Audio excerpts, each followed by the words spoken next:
Halo semuanya, pernah gak sih ngerasa asyik banget sama hobi sampai lupa waktu? Nah, gimana kalau ternyata kesenangan itu bisa diubah jadi sumber penghasilan? Hari ini kita bakal bongkar rahasianya, gimana caranya mengubah passion jadi rupiah. Coba deh pikirin bentar. Apa sih kegiatan yang bikin kamu senyum-senyum sendiri? Mungkin melukis, nulis cerita, masak-masak di dapur, atau malah bikin musik.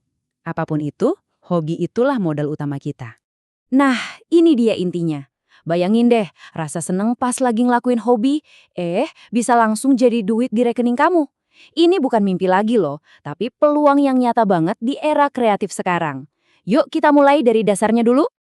Oke, sebelum kita melangkah lebih jauh, kita mesti paham dulu nih fondasinya.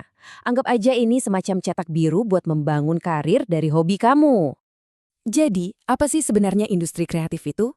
Simpelnya gini, ini tuh lapangan bermain, di mana kreativitas jadi mata uang utamanya.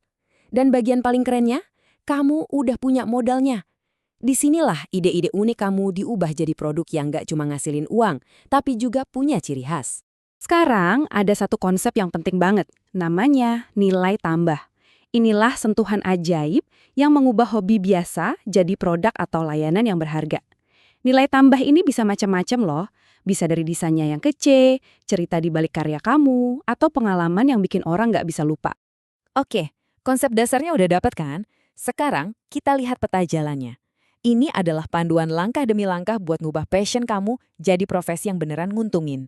Di sini nih kita bisa lihat ada 6 langkah konkretnya. Pertama, jelas ya, mulai dari hobi kamu sebagai model awal.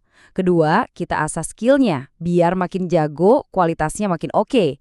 Ketiga, kita wujudkan jadi produk atau jasa. Keempat, ini penting, kita bangun identitas atau brand yang kuat. Kelima, kita kenalin ke dunia lewat media digital. Dan terakhir, langkah keenam yang paling ditunggu-tunggu, saatnya monetisasi. Yuk kita bahas sedikit beberapa langkah kuncinya. Coba kita berhenti sebentar di langkah keempat. Branding itu bukan cuma soal logo atau warna, teman-teman. Jauh lebih dari itu.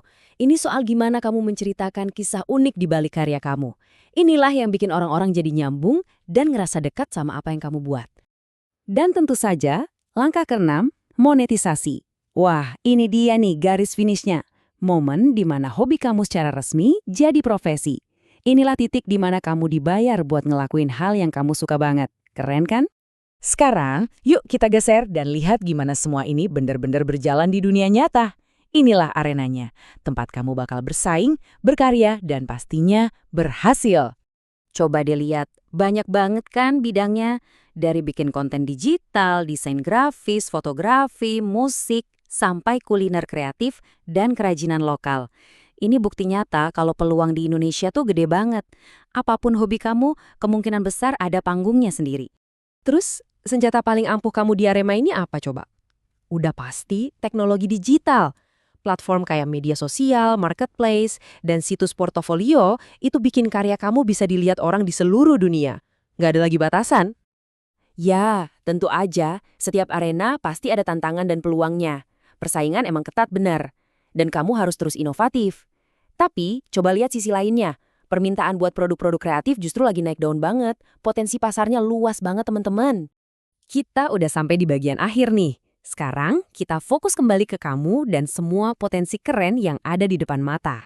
Jadi, intinya apa sih dari semua ini? Ingat ya, hobi kamu itu punya potensi buat jadi sumber penghasilan yang serius banget. Resepnya simple tapi kuat. Teruslah kreatif, konsisten dalam berkarya, dan jangan pernah takut buat berinovasi. 3 kunci ini yang bakal ngebuka pintu kesuksesan kamu. Nah, setelah dengerin semua ini, pertanyaan terakhirnya buat kamu. Hobi yang mana nih yang bakal kamu poles dan ubah jadi sumber rupiah? Coba pikirin baik-baik karena masa depan kreatif kamu ya dimulai dari jawaban atas pertanyaan ini.